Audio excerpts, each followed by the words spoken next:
जैसा कि देख सकते हैं, रात में बहुत तेज़ बारिश हुई है, आंधी भी आया है, जिनके वजह से काफ़ी किसानों का नुकसान हो चुका है। खेती में काफ़ी तरह का नुकसान हो गया है, जिसका भरपाई मुश्किल ही नहीं, नामुमकिन है।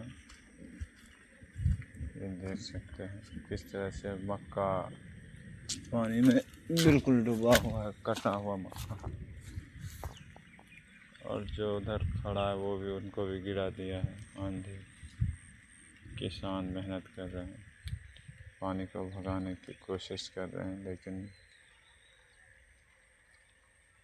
पानी फंसा हुआ है खेत में। सारा पानी निकलना मुश्किल है, देख सकते हैं